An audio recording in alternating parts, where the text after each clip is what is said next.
Hello, it's Nikki. Today I want to talk about how you're helping people and to give you some ideas, some questions of where you go next. So I have been working as a coach for over 10 years, 11, 12 years. And in 2014, I launched my first digital product. And over the last 10 years, the passive digital side of my business has looked and felt very different depending on my capacity. So there have been times where I've created resources, but they've really gone alongside the one-to-one work that I've been doing. I've done one-off workshops. I've had courses behind in my kind of private hub on my website.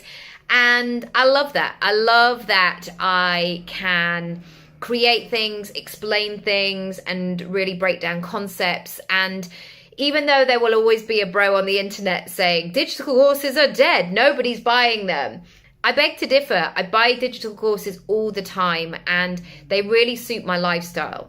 Actually, as much as I would love to say, great, I'm going to go to Morocco for a week-long retreat, that doesn't really suit my lifestyle at the moment. My partner works a lot and also my kids are at school and yeah. Anyway, you might think that that's a limiting belief, but this is my choice at this time. But maybe in 10 years' time, I'll be all over Morocco. Anyway, I had a discovery the other day of really thinking about where I go next in my business. And here are some of the prompts that I had. Is what I'm offering the best that it could be? And this is difficult, especially because there's so much chat on the internet about imposter syndrome, or I've got to do this, or will people really pay for this?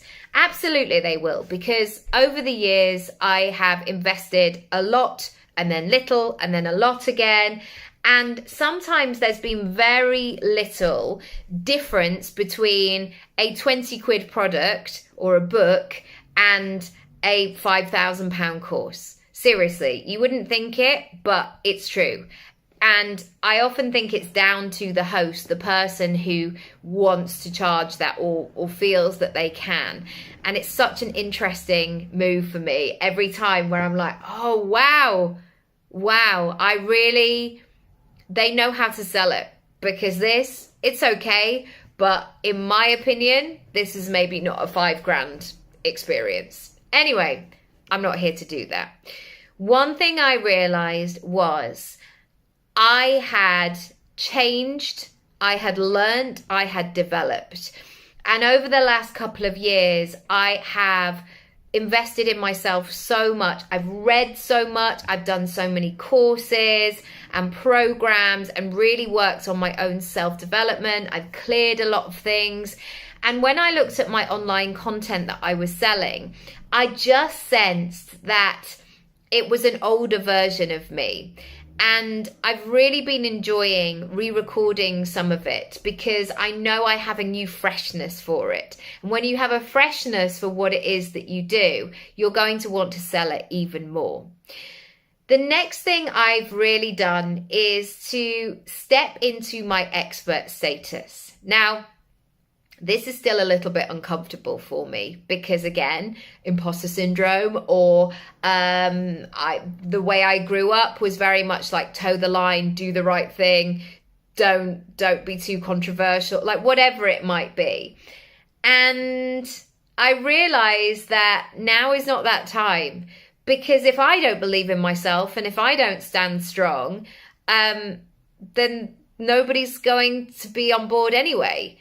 Almost like I would with being a parent. If I'm like, oh, don't do that unless you want to, my kids have been like, am I allowed to do that or what? That's who they are. They love a boundary. They're like, can you tell me exactly what it is that you want me to do?